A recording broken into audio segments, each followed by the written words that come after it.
What's up, everybody? Happy Thursday. Hope all you're having a great day so far. Um, I feel a lot better than I did yesterday. Yesterday, I was all fucked up yesterday. Like, seriously. I hate when I get sick because I feel like death. Like, seriously. It felt like I was literally laying on my deathbed yesterday. My headache would not stop. I was throwing up for no reason. I felt so horrible yesterday. I was like, yo, I couldn't even stand. Like every time I stand up, my head would just hurt even worse. I was like, what the fuck is wrong with me? But after a few, actually, I'm gonna show you right now. Where is it? Where is it? This right here, lifesaver.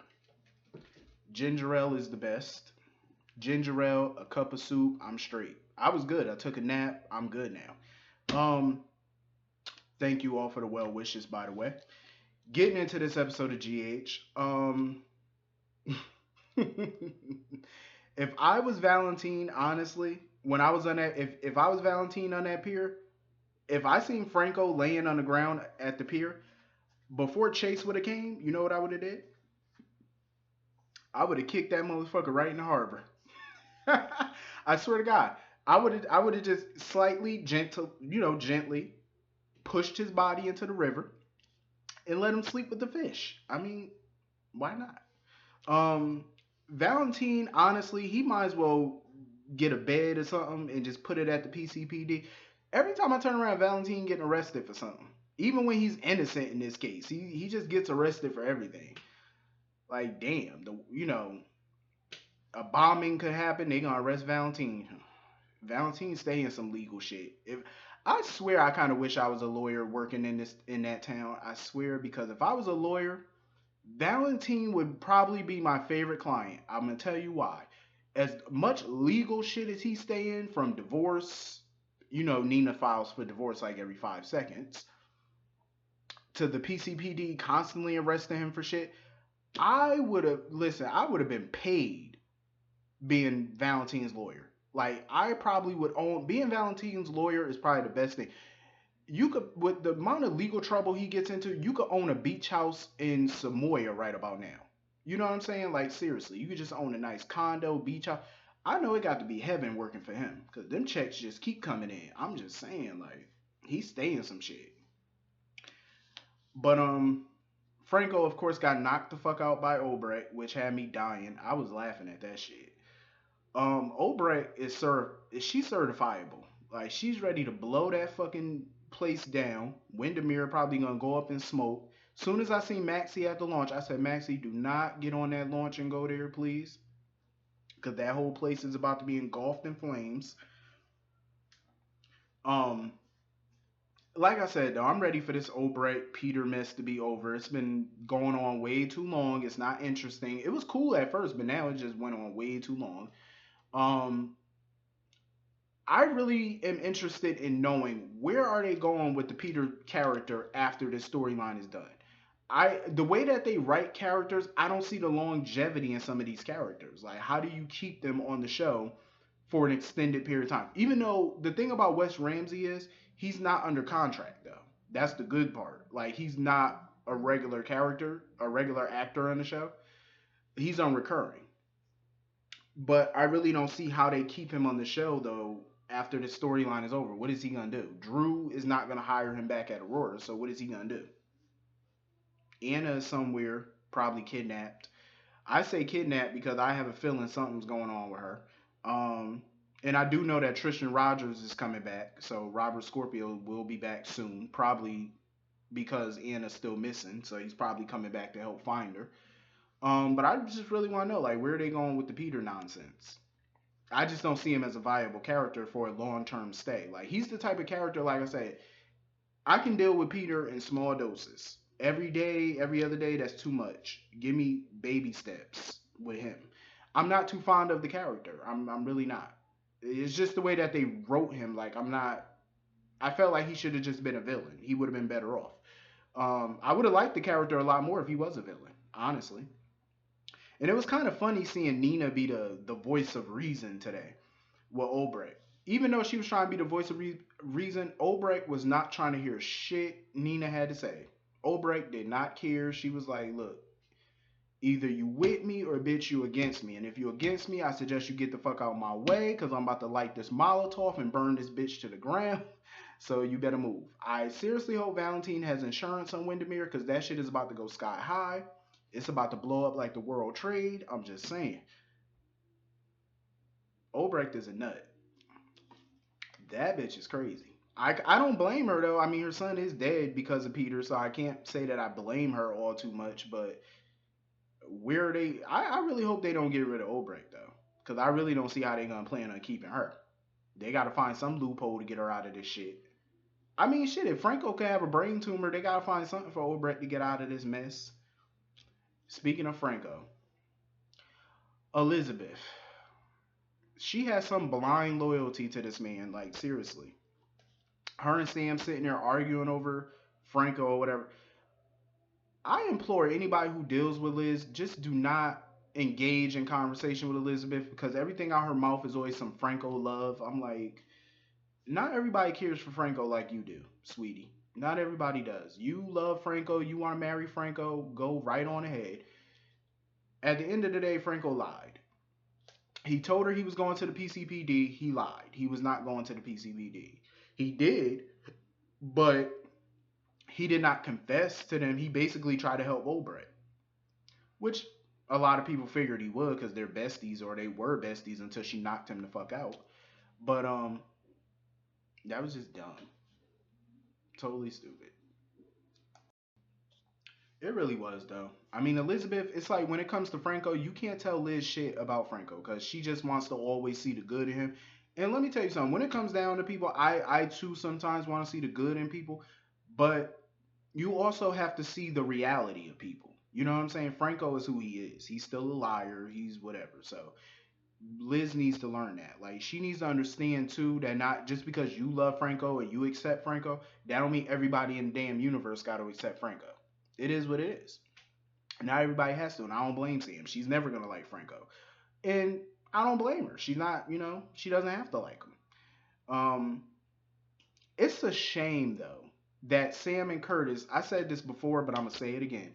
It's a shame that Sam and Curtis are figuring this case out with Peter, and the PCPD are not doing shit. They're not doing shit. I'm like, what type of shit is this where private investigators can crack a case that the PCPD can't crack?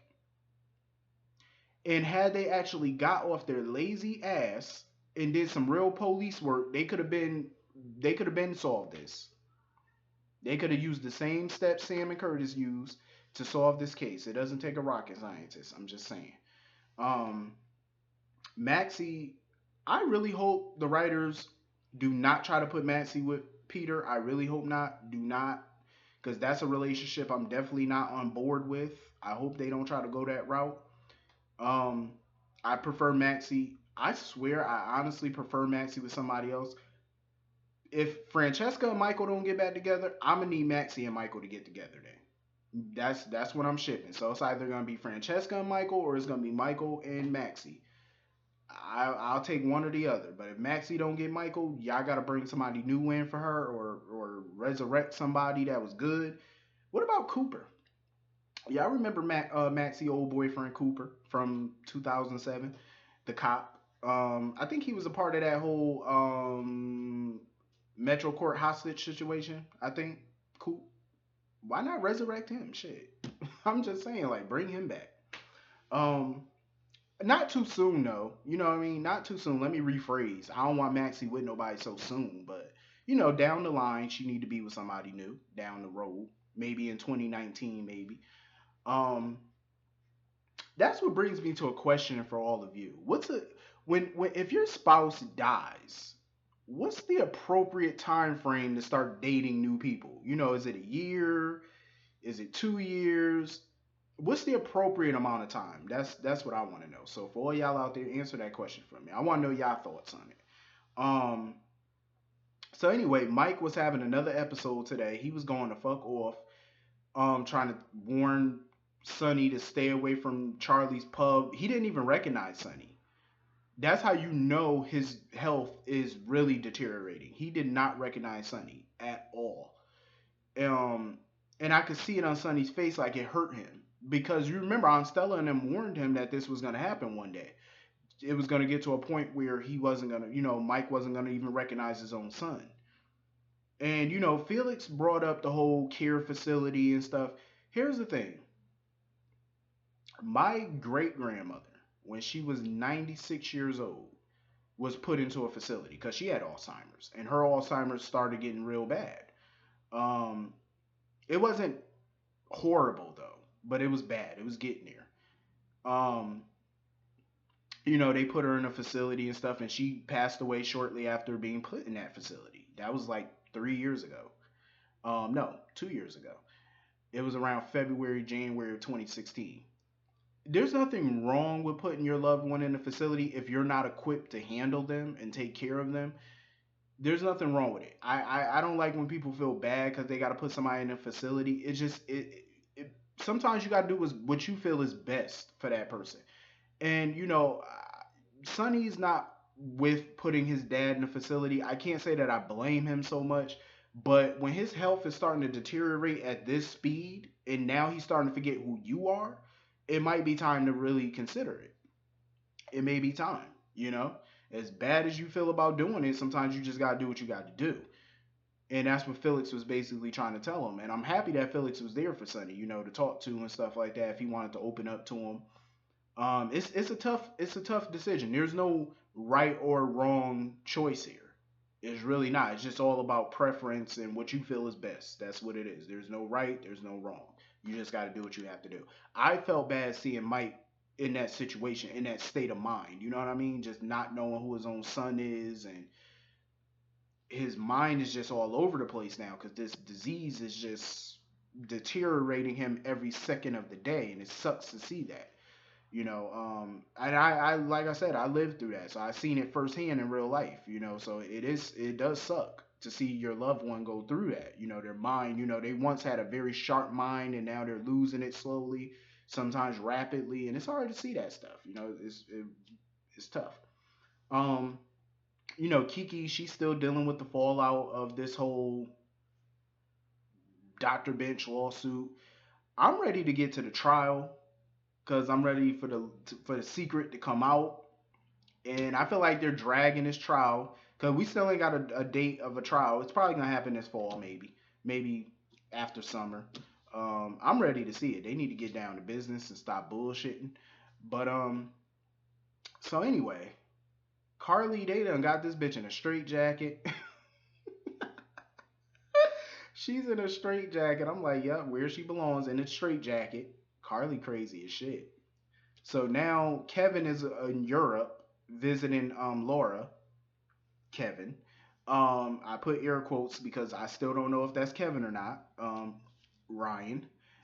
But he's in Europe visiting Laura, whatever. Bring back fucking Laura, please.